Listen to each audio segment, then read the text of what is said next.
Welcome to voice way PT. आज हम करेंगे स्पीकिंग टास्क का पहला मॉड्यूल, रीड अलाउड।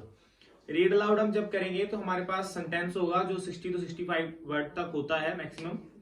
उसमें सबसे पहले तो हम देखेंगे फ्लुएंसी का, फिर प्रोनाउंसिएशन, फिर कंटेंट, उसके बाद दो चार चीजें जिनका हमें ध्यान रखना है।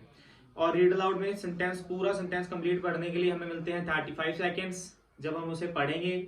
और सबसे पहली गलती बच्चे ये करते हैं कि जब रीड अलाउड को पढ़ते हैं तो वो मन ही मन में पढ़ते हैं, लिप्स में अपने मन मन में पढ़ते रहते हैं, उसको बोलते नहीं है। तो साइकोलॉजी के हिसाब से बंदा जब एक सेंटेंस को एक बार पढ़ लेता है तो उसे दूसरी बार पढ़ने में इजी हो जाता है, ज्यादा क्लियरिटी आती है उसे पढ़ने के लिए, क्योंकि हम एक बार उस सेंटेंस को पढ़ चुके होते हैं। तो इसलिए सबसे पहले तो हमें जो सेंटेंस सामने होगा हमारे, उसे हम जब 35 सेकंड हमें पढ़ने के लिए मिलेंगे तो हम उसे वैसे ही बोलकर पढ़ेंगे जैसे हमने बोलकर स्पीकिंग देनी है। और दूसरी बात, जो हमारी स्पीड होगी वो मॉडरेट होगी, बहुत ज्यादा तेज नहीं होगी, बहुत ज्यादा धीरे नहीं होगी। ठीक है, वर्ड टू वर्ड नहीं पढ़ना है, ये नहीं कि एक एक वर्ड करके ऐसे बोल रहे हैं, the high wonderful image is showing, ऐसे करके नहीं पढ़ना है। ठीक है, हम इसे अच्छे तरीके से फ्लुएंसी के साथ पढ़ेंगे। फ्लुएंसी का मतलब ये नहीं होता है कि उसके साथ रश करना।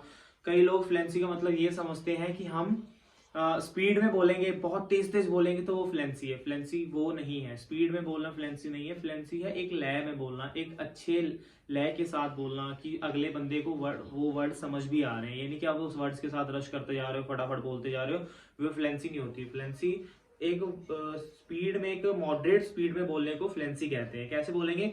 It's not about the number of social connections one has, it's about the quality of those relationships. हम ऐसे बोलेंगे। इसके बाद हम देखेंगे प्रोनाउंसिएशन को। प्रोनाउंसिएशन क्या है कि एक वर्ड है, उसको हम कैसे प्रोनाउंस करते हैं, उस वर्ड का उच्चारण हम कैसे करते हैं, उस वर्ड को क्लियर बोल रहे हैं। जब भी हम कोई वर्ड बोलेंगे, डिफिकल्ट वर्ड अगर आ जाता है जो हमसे प्रोनाउंस नहीं हो रहा, पहली बात तो हम उसको वहीं पर 2-3 बार बोल लेंगे ताकि उसकी थोड़ी सी क्लियरिटी अच्छी हो जाए, उसको हम अच्छे से प्रोनाउंस कर पाए। ठीक है, वही प्रोनाउंसिएशन होती है कि किसी वर्ड का उच्चारण, किसी सेंटेंस में कोई वर्ड है जिनको हम साफ नहीं बोल पा रहे हैं, उन्हें साफ बोलने की कोशिश करेंगे। अपने लिप्स, टंग, थ्रोट का पूरा यूज करते हुए हम किसी वर्ड को अच्छे से प्रोनाउंस करेंगे, वो प्रोनाउंसिएशन हो गई। इसके बाद आ जाता है कंटेंट। कंटेंट क्या है? रीड अलाउड के सेंटेंस में जितने भी वर्ड हैं वो कंटेंट है।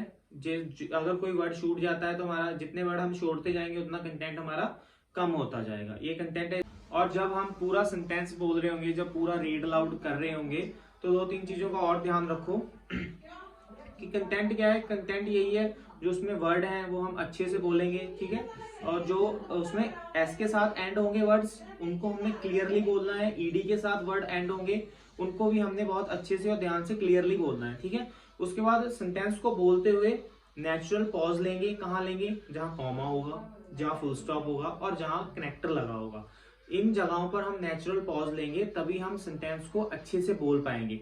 अगर हम नेचुरल पॉज नहीं लेंगे तो हमारी सांस फूल जाएगी।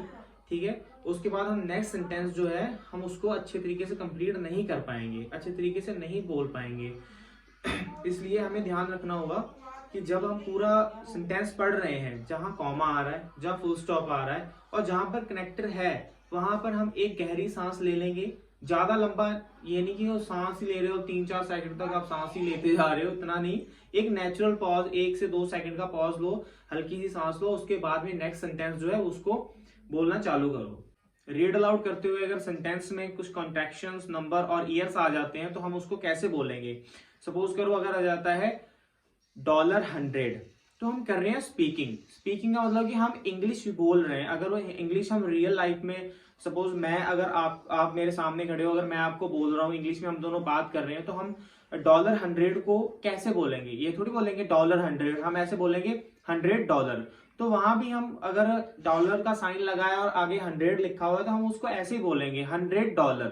ठीक है, उसके बाद फॉर एग्जाम्पल की जगह लिखा होता है फॉर इजी। अगर फॉर इजी लिखा हुआ है तो हम उसको, आप मेरे सामने खड़े, मैं आपको बात करते हुए ये थोड़ी कहूंगा फॉर इजी, ऐसे करके बात थोड़ी करूंगा। मैं तो आपसे ऐसी बात करूंगा, फॉर एग्जाम्पल हम देखते हैं कि रोज है, रेड है, ऐसे करके ना, तो फॉर एग्जाम्पल करके बात करेंगे ना। फॉर इजी तो लिखेंगे नहीं, या बोलूंगा नहीं मैं आपसे।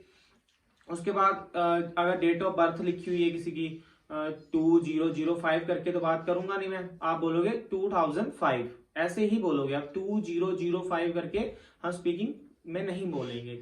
और ऐसे ही कई वर्ड आ जाते हैं जैसे दैट्स, इट्स, ऐसे वर्ड हैं। ये वाले हम वर्ड हैं, हम रियल लाइफ में भी जब हम इंग्लिश बोलते हैं किसी के साथ तो हम ये यूज एज इट ही करते हैं। वहां पर भी हम जो रीड अलाउड करेंगे वहां पर भी हम ऐसे बोल देंगे दैट्स, इट्स। चलो अब मैं आपको एक रीड अलाउड करके दिखाता हूँ। In one experiment, participants walked in the forest twice a day for 3 days. Afterwards, studies showed that they had 40% more white blood cells. These cells boost the immune system. और कुछ इसी तरीके से आपने भी रीड अलाउड करने हैं। See you soon.